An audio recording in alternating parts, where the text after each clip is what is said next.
Hello friends, வீட்டில் ரொம்ப ஈஸியாக நம்ம சளியை தீர்க்குற மாதிரி ரசம் எப்படி வைக்கலான்னு பார்ப்போம்.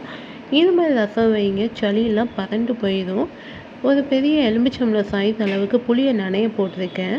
இந்த புளியை நல்லா கரைச்சி தண்ணியை மட்டும் ஃபில்டர் பண்ணி ஒரு சட்டியில் எடுத்து வச்சுக்கோங்க. ரசம் பார்த்திங்கன்னா செரிமான தன்மையை போக்கும். நம்மளுக்கு சளி காய்ச்சலுக்கெல்லாம் ரசம் சாப்பிட்டிங்கன்னா ரொம்ப ஒரு ஹெல்த் பெனிஃபிட் உள்ள ஒரு மெடிசன் ரசம்னே சொல்லலாம். இதை ஈஸியாக இது மாதிரி செஞ்சு பாருங்கள். 5 நிமிஷத்தில் செஞ்சிடலாம். நான் புளியெல்லாம் கரைச்சி தண்ணியாக எடுத்து வச்சுட்டேன்.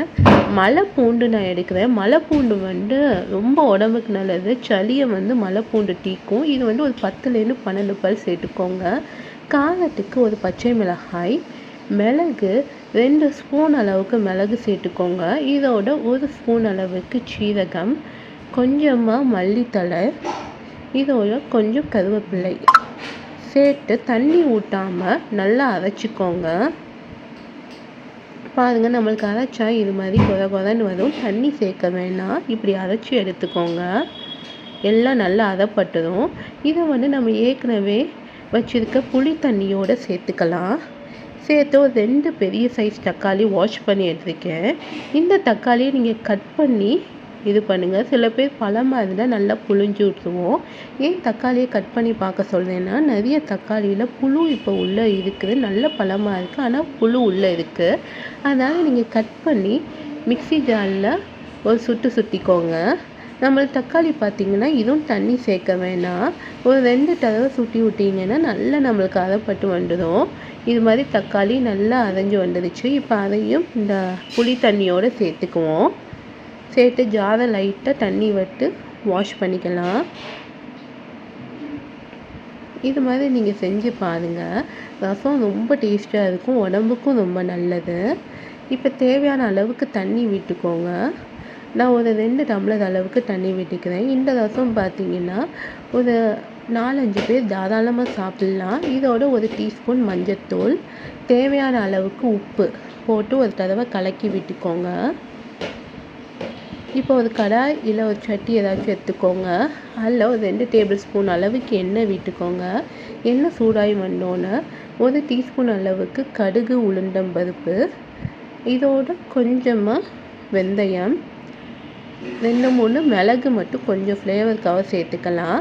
இதோட ஒரு 4 காய்ந்த மிளகாய் கிள்ளி போட்டுருக்கேன். கருவேப்பிலை ஒரு கொத்து போட்டுக்கோங்க. பெருங்காயத்தூள் ஒரு டீஸ்பூன் அளவுக்கு சேர்த்துக்கோங்க. சேர்த்து லைட்டாக ஒரு தடவை இப்படி கிளறி விட்டுக்கோங்க. இப்போ நம்ம ஏற்கனவே கரைச்சி வச்சுருக்க புளி தண்ணியை இதில் சேர்த்துக்கலாம். சேர்த்து லைட்டாக தண்ணி விட்டு இந்த சட்டியை அலசி தண்ணி ஊற்றுக்குவோம். இதில் பார்த்திங்கன்னா புளிப்பு, உரப்பு எல்லாத்தையும் செக் பண்ணிக்கோங்க. உப்பு எல்லாம் கரெக்டாக இருக்கான்னு. நம்ம ஏற்கனவே போதுமான அளவுக்கு தண்ணி எல்லாம் விட்டாச்சு. செக் பண்ணிக்கோங்க. பத்தலைன்னா ஆட் பண்ணிக்கோங்க. இப்போ அது லைட்டாக பொங்கி வரட்டும். ஹை ஃப்ளேம்லேயே வச்சுருங்க. பாருங்கள், நல்ல பொங்கி வந்துடுச்சு. இது கொதிக்கக்கூடாது. கொதித்தா நம்மளுக்கு ரசம் கடுத்துடும். லைட்டாக ஒரு கொதி வர பக்குவத்திலே நம்ம அதை ஆஃப் பண்ணிடலாம். பாருங்கள், லைட்டாக ஒரு கொதி வர ஆரம்பிச்சிருச்சு. இப்போ நான் ஆஃப் பண்ணிவிட்டேன். லாஸ்ட்டில் மல்லி இலை சேர்த்தாச்சு. ஒரு சின்ன சீக்ரெட் என்னன்னா, இந்த ரசம் ஆஃப் பண்ணதுக்கப்புறம் கொஞ்சோண்டு பெருங்காயத்தூள் சேர்த்து லைட்டாக கிளறி விட்டு மூடி போட்டு வச்சுங்க. நெக்ஸ்ட்டு சர்வ் பண்ணுறப்போ ஓப்பன் பண்ணிக்கலாம். பாருங்கள், நம்மளுக்கு சூப்பராக ஹெல்த்தியான ரசம் ரெடி ஆயிடுச்சு. இது மாதிரி நீங்களும் உங்கள் வீட்டில் ட்ரை பண்ணி பாருங்கள். ரொம்ப நல்லது. சளி காய்ச்சல்லாம் நீங்கள் சாப்பிட்டிங்கன்னா ரொம்ப நல்லது. சும்மா ஒரு டம்ளர் ரசம் சும்மாவும் குடிக்கலாம். இது மாதிரி நீங்கள் ட்ரை பண்ணி பார்த்துட்டு எப்படி இருக்குன்னு சொல்லுங்கள். 5 மினிட்ஸில் நம்ம அதை செஞ்சு முடிச்சிடலாம்.